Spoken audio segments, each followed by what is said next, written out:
आज की कविता का नाम है बोलिए मत। मसला सिर्फ इतना है कि बोलिए मत। जो हुआ है उसे सह लीजिए। आपने जो अनुभव किया है उसे बयान मत कीजिए, ना मुंह से, ना लिख कर, ना ही किसी हुनर से। उनका मानना है कि हम तुम्हें नीच कहेंगे, गाली देंगे, गुलाम कहेंगे, आतंकवादी कहेंगे, देशद्रोही कहेंगे। तुम सह लीजिए।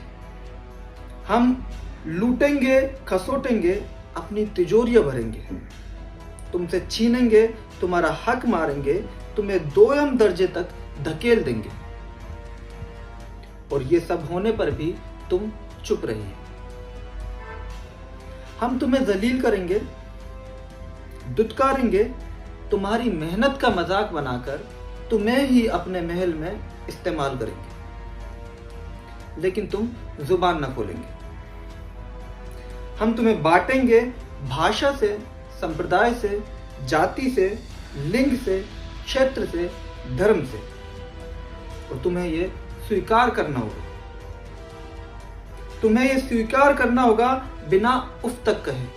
तुम्हें हवाला देंगे हम संस्कृति का, शास्त्रों का, रवायतों का, और लालच देंगे चंद टुकड़ों का। बस तुम हमारे विपक्ष में खड़े नहीं होंगे। हमारे हाथों से तुम्हारी मौत भी एहसान समझी जाएगी। तुम्हारी औरतों, बेटियों को नंगा करना पवित्र माना जाएगा। तुम्हें शिक्षा से महरूम करना फर्ज समझा जाएगा। तुम्हारी नौकरियां छीनना, हक मारना जारी रखा जाएगा। मेला ढोना, गलियों का कूड़ा बीनना, मोटरसाइकिल के किसी मिस्त्री से लेकर चप्पलें गांठना, नालियां साफ करना, ये सब तुम्हारे हवाले किया जाएगा। तुम्हारे मोहल्लों में स्कूलों की जगह देशी शराब के ठेके खुले जाएंगे। शहर का कूड़ा घर तुम्हारे मोहल्ले में बनाया जाएगा। नालों का बहाव तुम्हारी ओर किया जाएगा। और तुम्हारे माथे पर अब तक बहुत बैठ लिए, अब मूता भी जाएगा। बस विरोध में तुम खड़े ना होना, क्योंकि तुम्हारा विरोध में खड़ा होना, सवाल करना, सहने से इनकार करना, जुबान खोलना, विपक्ष में होना, उंगली उठाना, आंखें मिलाना क्षमा नहीं करने योग्य अपराध समझा जाएगा।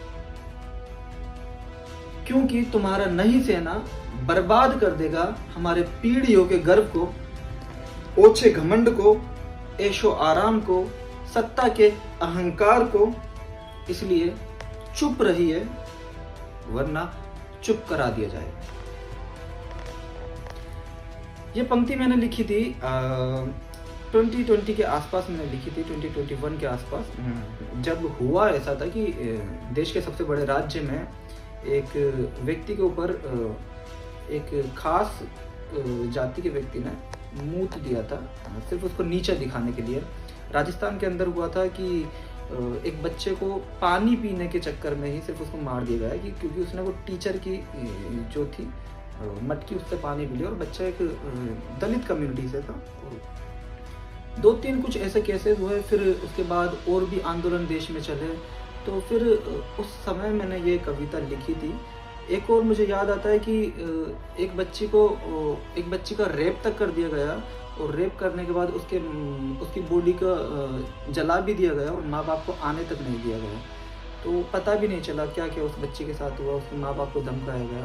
और वो केस एक बड़ा केस भी बना था, शायद यूपी का केस है वो। तो उस वक्त ये सारी चीज़ें मेरे दिमाग में चल रही थी। तो उस वक्त मैंने ये कविता लिखी थी, और जो मैंने आज आपके सामने लाया हूँ। शुक्रिया।